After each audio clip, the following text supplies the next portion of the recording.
Hi guys, welcome back to my 52 weeks project. I'm Julie, and this week we are featuring week number 15. So I'm going to go through a few assembly tricks here and tips. So first and foremost, I'm going to repeat a few of the elements that I did from last week, which was week number 14. And you can see here that this pattern paper is actually quite busy. So I'm going to show you here the difference between using that in a bit. So we did this first layout here, and I'm going to be working on this one right here. And you can see that there's repeating elements. Those would look good in the center of your book, but I don't mind using them on a different page. Now see here when I'm putting down this pattern paper, it's really taking away from my pictures. My pictures are very subdued, there's not a lot going on, so I just thought that I didn't want my pattern paper to fight with my pictures. Because, you know, really, we are scrapbooking pictures, right? So by dulling down the pattern paper, the feature is now my photos. I do like this paper, but I'm not going to use it for this layout. I am bringing back these stitch brackets. They are perfect for your titles, and this title was perfect for this page. So I really liked how that turned out. I'm going to pop that right here, and I did stamp it with a retarder ink, which is Twilight. And that's fine if you don't have Twilight, just use whatever works for you. And we are going to add a little cluster right here at the top. I'm going to add this little circle identifying the month. And that's another thing that I like to do. I like to go through my book and repeat certain elements. I find that it ties it all together. So don't be afraid to repeat certain elements in your book because it really does create a kind of look and feel.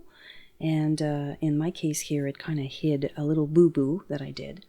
So I'm going to go ahead here and I'm going to show you how I stamped this little flower. I'm just going to pop this one right here. So I did pre-stamp it and pre-cut it.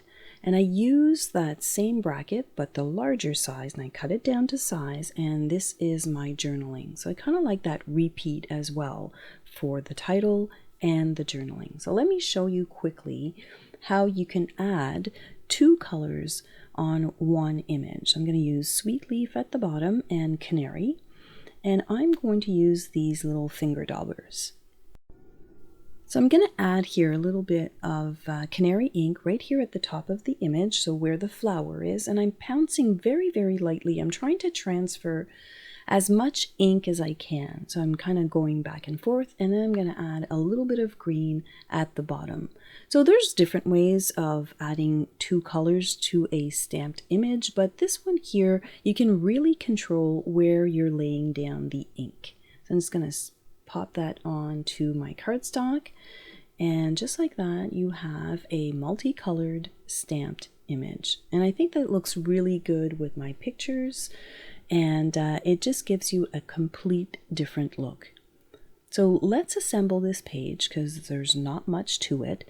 Now, I don't always scrapbook like this. Like sometimes I do pretty elaborate pages that are all about the design and the embellishments. But for this series here, I wanted to keep it super simple and really record memories and photos.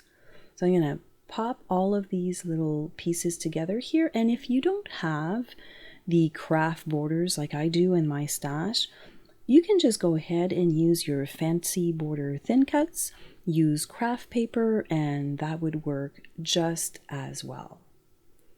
I'm kind of showing you that repeat of the pattern paper and the craft borders, and I think that that's going to look really good.